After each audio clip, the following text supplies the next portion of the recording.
नमस्कार। कभी सोचा है कि भारतीय संविधान की जो मोटी सी किताब हम देखते हैं, उसके पन्नों के पीछे भी कुछ ऐसा है जो हमारे देश को चलाने में मदद करता है? जी हाँ, आज हम उसी छिपे हुए लेकिन बेहद जरूरी हिस्से को समझने वाले हैं। संविधान की अनुसूचियां या शेड्यूल्स। ये वो ढांचा है जो हमारे देश की पूरी कार्यप्रणाली को एक सिस्टम में बांधते हैं। तो पहला और सबसे सीधा सवाल, आखिर ये अनुसूचियां हैं क्या? क्या ये सिर्फ कुछ लिस्ट हैं या इनका कोई गहरा मतलब भी है? चलिए आज इसी गुत्थी को सुलझाते हैं।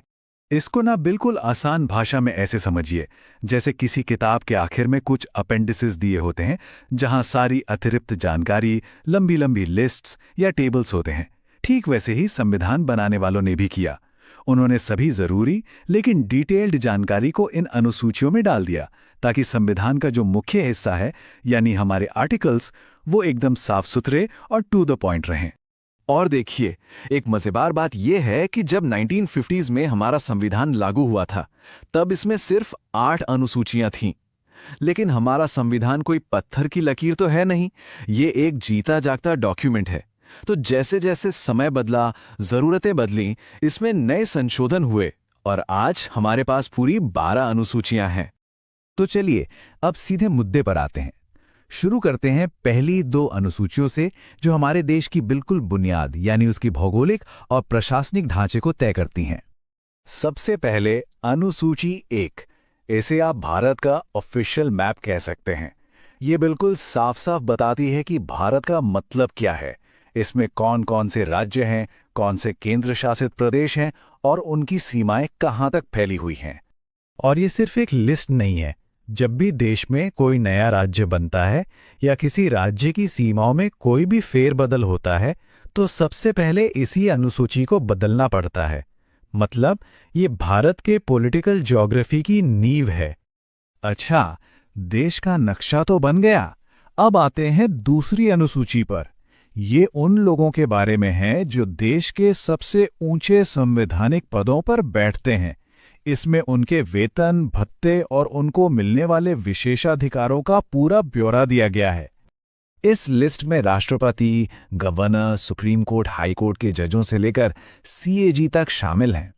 और इसका एक बहुत बड़ा मकसद है उनकी फाइनेंशियल इंडिपेंडेंस को सुनिश्चित करना, ताकि वो बिना किसी बाहरी दबाव या लालच के पूरी तरह से निष्पक्ष होकर अपना काम कर सकें।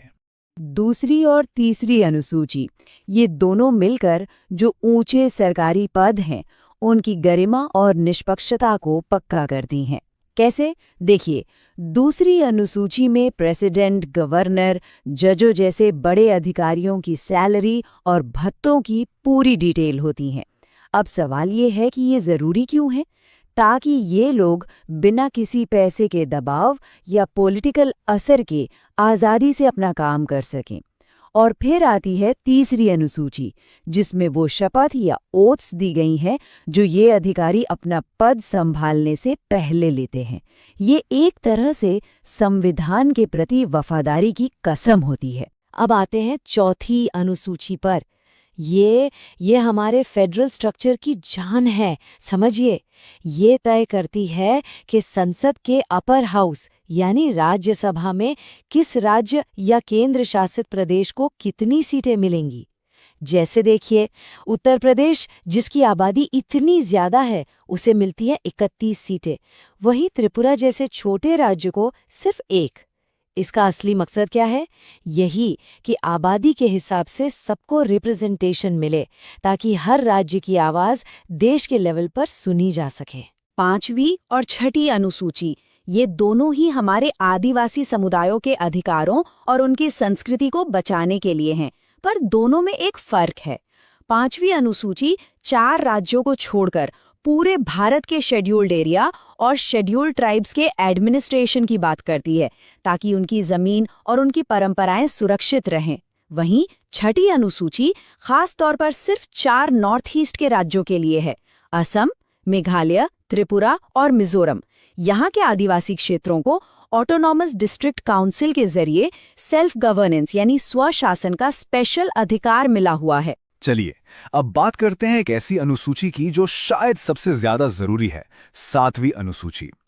इसे आप भारत के फेडरल स्ट्रक्चर यानी हमारे केंद्र राज्य संबंधों का दिल भी कह सकते हैं। ये अनुसूची आर्टिकल 246 के साथ मिलकर काम करती है और शक्तियों का एक बहुत ही साफ साफ बंटवारा करती है।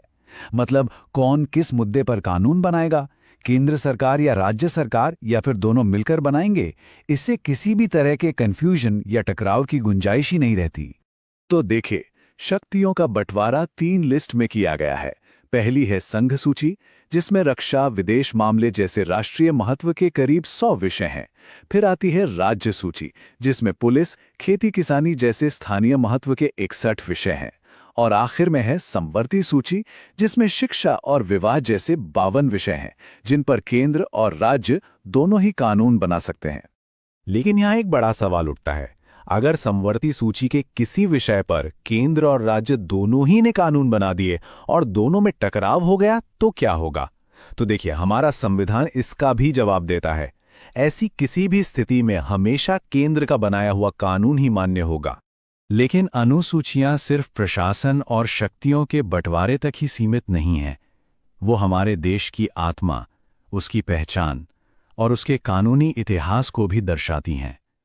चलिए, इसे समझने के लिए 2 बहुत ही दिलचस्प उदाहरण देखते हैं। सबसे पहले 8वीं अनुसूची। ये भारत की अद्भुत भाषाई विविधता का एक तरह से जश्न है।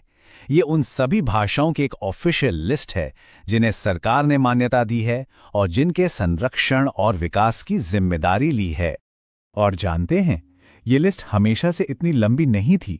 1950 में इसमें सिर्फ 14 भाषाएं हुआ करती थीं। लेकिन वक्त के साथ सिंधी, कोंकणी, नेपाली और फिर बोडो, डोगरी जैसी कई और भाषाओं को इसमें जोड़ा गया और आज ये संख्या बढ़कर 22 तक पहुंच गई है।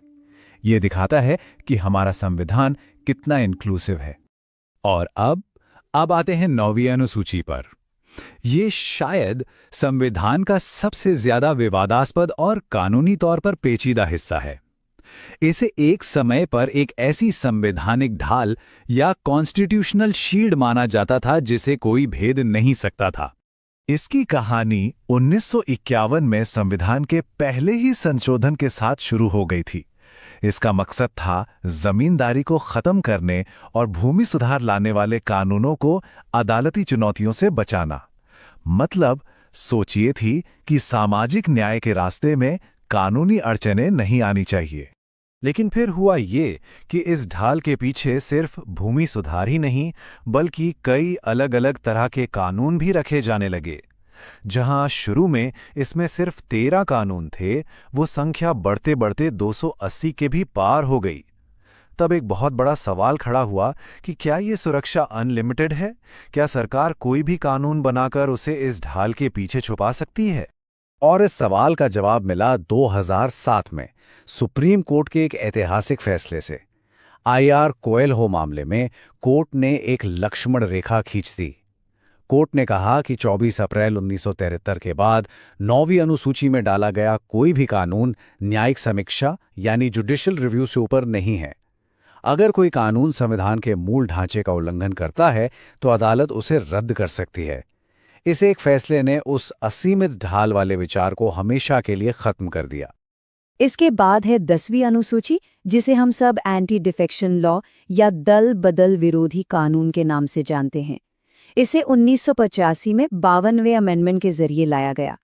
इसका मकसद था उस आयाराम गयाराम वाली पॉलिटिक्स को खत्म करना, जहां विधायक अपनी पार्टियां बदलते रहते थे और सरकारें गिर जाती थीं। इस कानून के तहत अगर कोई विधायक अपनी पार्टी छोड़ता है तो उसकी सदस्यता रद्द की जा सकती है। इससे कहीं ना कहीं पॉलिटिकल स्टेबिलिटी और जवाबदेही बढ़ी है। और आखिर में आती हैं 11वीं और 12वीं अनुसूचियां। ये दोनों 1992 में जोड़ी गई और इन्होंने लोकतंत्र को सच में जमीनी स्तर तक पहुंचा दिया।